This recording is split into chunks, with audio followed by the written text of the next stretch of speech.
Mesdames et messieurs, bonsoir et bienvenue dans l'invité de la rédaction.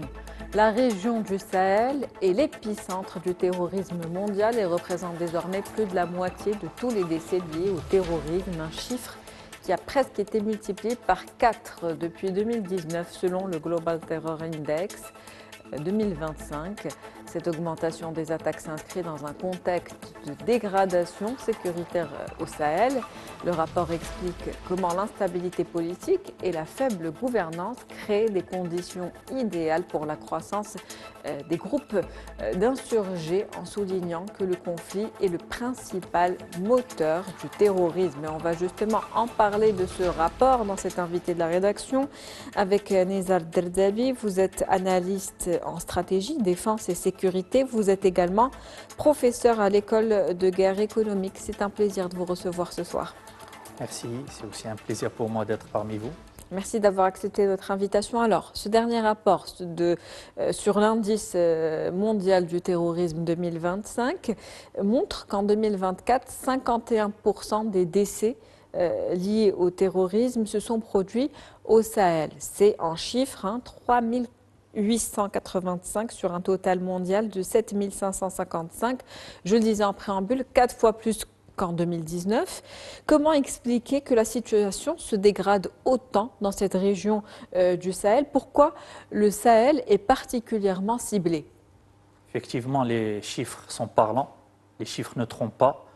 On a effectivement une montée de la menace terroriste qui se matérialise tout simplement par plus d'attentats terroristes. Qui dit plus d'attentats, plus de morts.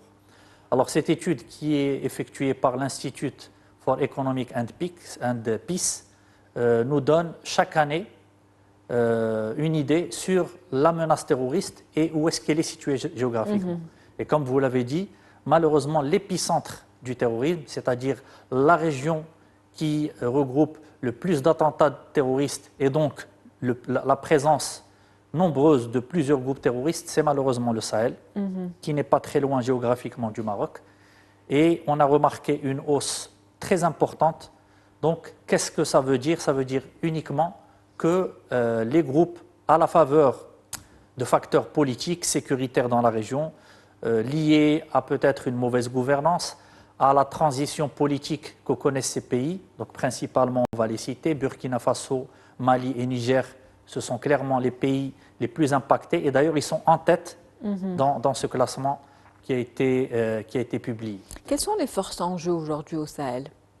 Alors clairement, au Sahel, on a les deux plus grandes organisations terroristes qui sont Al-Qaïda et Daesh, chacune avec plusieurs groupes ou cellules affiliées.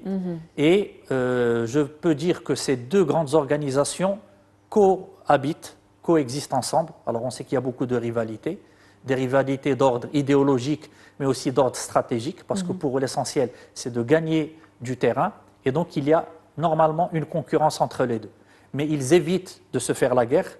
Ils se sont déjà fait la guerre sur d'autres théâtres, comme par exemple en Irak et en Syrie. Et ils ont compris que se faire la guerre n'est pas vraiment efficace pour eux, puisqu'ils ont un ennemi commun. Pour eux, ce sont tous les régimes qui se trouvent à peu près en Afrique, ou bien à travers le monde.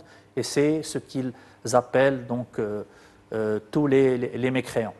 Et donc ces deux grandes forces qui ont pu renforcer leur capacité militaire, d'abord en recrutant un nombre de plus en plus important de combattants ou bien de candidats au djihad, mais également en se renforçant sur le plan militaire, en armement et matériel. Et devant eux, qu'est-ce qu'ils trouvent principalement dans ces trois pays?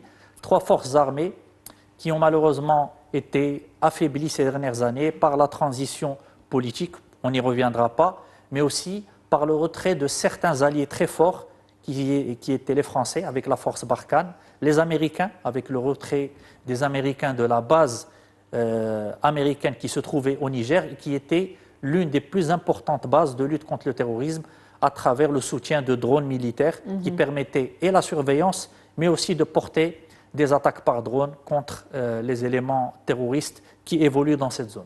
Aujourd'hui, c'est la Russie qui reste présente militairement pour faire face Exactement, à cette menace terroriste donc qui a été aussi citée dans ce rapport d'ailleurs. on a eu un changement d'allié principal, l'allié militaire principal de ces trois pays que j'ai cités.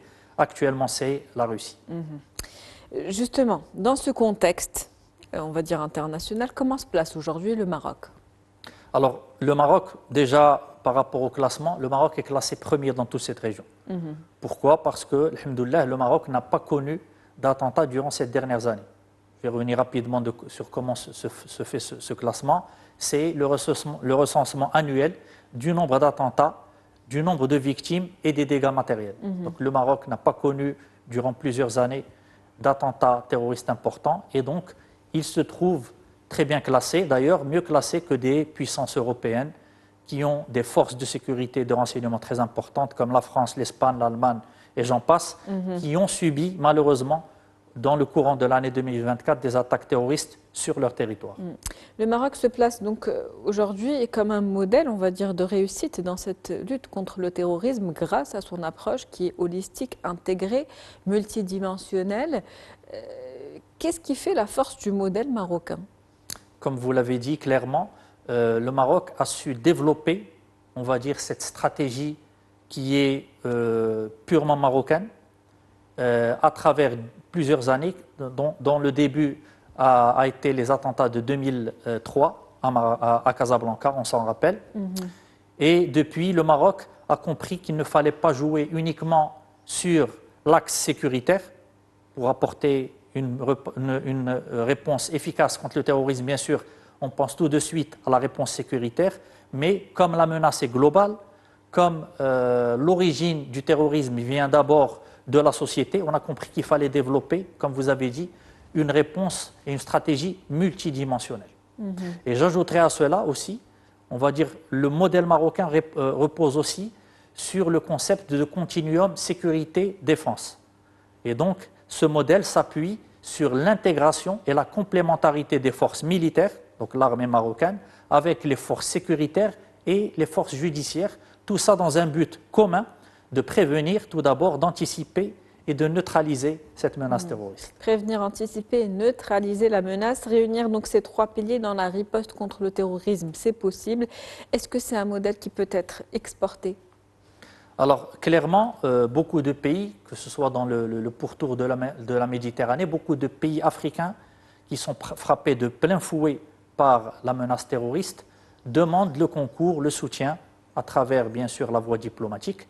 Et on a vu que dernièrement, notamment les pays du Sahel, il y a énormément de liens qui sont noués avec les pays du Sahel sur le plan sécuritaire et militaire pour qu'il y ait un partenariat et une coopération dans ce sens, mais aussi d'autres éléments qui rentrent dans la stratégie marocaine. Donc, je ne les ai pas tous développés tout à l'heure, mais il y a aussi la réforme du champ religieux, la formation des imams pour éviter que des imams soient autodidactes et malheureusement s'inspirent de tous les préceptes et dogmes fondamentalistes. Donc, le Maroc participe aussi à la formation d'imams d'un certain nombre de pays de l'Afrique de l'Ouest pour leur apprendre les fondements d'un islam tolérant et surtout pour lutter contre la propagation du discours islamiste qui est la base malheureusement de tout ce fléau et ce phénomène du terrorisme en général. Le discours radical, justement, un processus de radicalisation qui se fait auprès d'une population qui est en général vulnérable, fragilisée. Quel rôle joue aujourd'hui le Maroc justement pour revenir au Sahel, cet épicentre du terrorisme, dans la stabilité de cette région? Alors, clairement... La stabilisation de cette région. Comme je l'ai dit, avec le retrait de Barkhane des Américains, il y a eu des lacunes en termes de soutien militaire. Et actuellement, les forces des États du Sahel ont besoin d'abord de matériel militaire et ont besoin de renforcer les capacités de leurs éléments, c'est-à-dire des militaires burkinabés, maliens, etc. Le Maroc, on sait que dans le domaine de la formation, a d'excellents éléments, on a une excellente expertise. Donc il y a eu beaucoup d'échanges dans ce sens. Et peut-être ce que je vois, moi, mon analyse personnelle, c'est que comme le Maroc est en train de développer son industrie de défense, avec notamment des drones, On l'a appris dernièrement avec l'annonce qui a été faite sur les drones Bayraktar. Les drones sont énormément sollicités par les armées dans l'Afrique de l'Ouest en général. Et je pense que ça, c'est un des axes pour lesquels le Maroc pourra apporter un soutien en armement à ces pays, bien sûr, quand ils feront, bien sûr, la demande pour acquérir du matériel. Mais c'est un matériel, typiquement, c'est le matériel dont ils ont besoin pour lutter contre les cellules terroristes. En tout cas, quand on parle de cette déstabilisation de cette zone qui est celle du Sahel, on sait qu'il y a un lien effectif qui a été établi entre séparatisme et terrorisme aujourd'hui. Oui, malheureusement, comme je l'ai dit, toute cette région, c'est un refuge pour les terroristes, mais c'est aussi un refuge pour les pro-séparatistes. On connaît malheureusement l'identité d'un certain nombre de chefs, soit d'Al-Qaïda, soit qui sont affiliés à Daesh, qui ont eu pour origine d'être originaires des milices du Polisario. Les liens sont avérés, sont connus de tous les services de renseignement, et le Maroc, dans ce sens, est reconnu comme un allié très important par notamment les États-Unis, qui ont conscience du danger de ces milices pro-séparatistes qui jouent un double jeu, si on veut dire.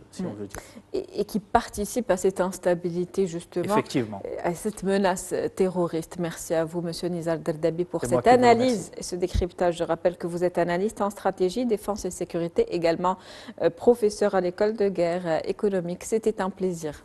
Tout le plaisir était pour moi.